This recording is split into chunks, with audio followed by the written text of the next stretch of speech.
জীবনে যদি কখনো দেখেন কাছের মানুষ দূরে সরে যাচ্ছে, বেঈমানি করছে, দুই নম্বরই করছে, চোখ উল্টাই ফেলছে, আপনি বুঝে নিবেন আল্লাহ তাআলা আপনাকে দুনিয়ার আসল চিত্র দেখাচ্ছে। আপনি যেন বুঝতে পারেন আপনার আপন বলতে আল্লাহ ছাড়া, আপনার আপন বলতে আপনার নবী ছাড়া আসলে আর কেউ নাই। অনেক সময় দেখবেন আপনার জীবন চলার পথে অনেক পরিচিত ভালোবাসার প্রিয় মানুষগুলাও কিন্তু একসময় আপনাকে চিনবে না, চোখ উল্টাই ফেলে।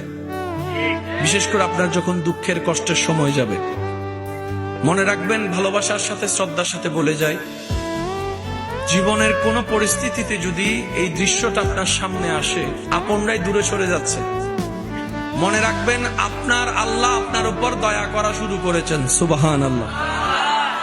ওই বিপদ থেকে আপনি যাদের সাপোর্ট নিয়ে উঠতে চাচ্ছেন, রব চাচ্ছেন আপনাকে কেউ না করুক সাপোর্ট, আপনার আল্লাহ স্বয়ং আপনাকে সাপোর্ট করতে চাচ্ছে বলেই মানুষকে দূরে সরাই দিচ্ছে। সুবহানাল্লাহ। জীবনে যদি কখনো দেখেন কাছের মানুষ দূরে সরে যাচ্ছে, বেঈমানি করছে, দুই নম্বরই করছে, চোখ উল্টাই ফেলছে, আপনি বুঝে নিবেন আল্লাহ তাআলা আপনাকে দুনিয়ার আসল চিত্র দেখাচ্ছে। আপনি যেন বুঝতে পারেন আপনার আপন বলতে আল্লাহ ছাড়া, আপনার আপন বলতে আপনার নবী ছাড়া আসলে আর কেউ নাই, আসলে কেউ নাই, আসলে কেউ নাই। আপনার ভালোবাসার অধিকার পাওয়ার একমাত্র আল্লাহর আছে, স্রষ্টা হিসেবে নবীর আছে। আপনার উম্মত হিসেবে আপনি ভালোবাসবেন আপনার নবীকে, আপনি আল্লাহকে ভালোবাসবেন, আপনার নবীকে ভালোবাসবেন। এই বুঝটা দেওয়ার জন্য আল্লাহ অনেক সময় দুনিয়ার এই বাস্তবতা আমাদের সামনে এনে দেয়।